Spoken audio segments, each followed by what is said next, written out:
Okay, this story goes back to the early 2000s. At that time, I got to set it up with telling you what car I had.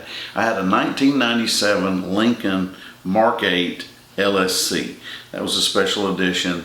It was all black with the chrome Octastar wheels. Really a sharp looking car, but to many people it looked like Grandpa's car. But it was far from it. If you're familiar with it, that particular car came with the modular 4.6 liter 32 valve dual overhead cam engine, same as the Mustang Cobra. It was just cammed a little different, geared a little different. So I've been doing some mods on that car. I had put some larger tires on it. I had a cold air. It was kind of a homemade cold air intake. There wasn't a whole lot of performance parts for this car, so there was a way to go in and open the intake up quite a bit and put a K&N drop-in filter, so I had done that. I had done cat deletes. I had put a set of MagnaFlow stainless mufflers on it and taken these big huge mufflers. It was also a weight savings. And the last mod that I had planned to do was to put a performance chip in it. There was a company up north that was making a performance chip that changed all of the shift points, took the rev limiter out, the top end speed limiter off of it. Just done a lot of stuff to really wake the car up and to take advantage of these little bolt-ons and things that I had done. So I had a good friend that I worked with that was a car guy.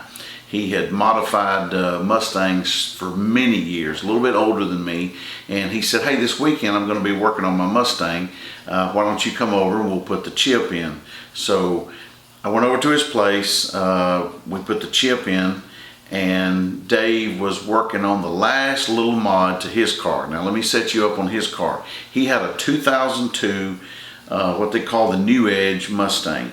And basically every bolt-on part that could be added to the car had been added, including full suspension, a full exhaust, intake, plenum, cold air intake, underdrive pulleys. I'm sure I'm forgetting some stuff, but basically everything that could be bolted on, headers, all the way out, cat deletes, it was loaded. And the car was really fast to begin with.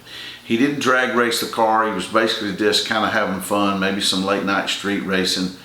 And so the last piece of the puzzle for him was to add a supercharger. He was going to add some boost. So he was doing a little bit of something with the harmonic balancer, and he said, I'm going to do some tunes, and he said, we'll take it for a test spin. And I said, hey, sounds good. So I'd been there a couple of hours, and he'd been working on his, I've been working on mine, and he said, hey, I'm going to crank the car, let the supercharger, let the oil, everything warm up, and we're going to take it for a spin. And I said, hey, sounds good. So we get in the car, and knowing Dave like I did, this guy was a little bit fearless, and when nobody was in the car with him, he would really just get after it. I mean, kind of scary, right on the edge of of insane, to be honest. And so when we started to pull out of his neighborhood and get out onto the it was a divided 4-lane highway, I said, now Dave, I said, I just had a funny feeling in my gut. And I said, now Dave, look, I don't care if we go 0 to 60, 0 to 80, maybe even run it up to 100 miles an hour. I'm good with that. I said, and I looked him square in the face, and I said, but I don't want to die today. I said, so let's don't get out here and run 150 miles an hour and flip this thing and kill both of us. And he laughed, as always, and said, oh, don't worry about that. And I was like, I'm serious. So again, trying to warm up the motor, warm up the supercharger. There's a stretch, it was about, I don't know, I'd say about 2 miles long. So we kind of roll out, he's kind of slowly going through the gears, and he kind of punches it a little bit, and he probably took it up to around 85, 90, and we get to the kind of the bottom of the hill, and he turns into the median, and there's a Chevron gas station across the street, so it's now kind of on our right. He waited for the traffic to clear. Nobody was coming. Again, this was a Saturday morning, not a lot of traffic out anyway. And the windows were down, air's off, you know, we're gonna do a hard pull here. And I'll be honest, I was a little nervous. He pulls out, squares up in the middle of the lane, and he goes through the gears. And I mean, the back end of the car is squirrely through first, squirrely through second. He's getting after it. The speedometer, I kind of leaned back so I could see the speedometer.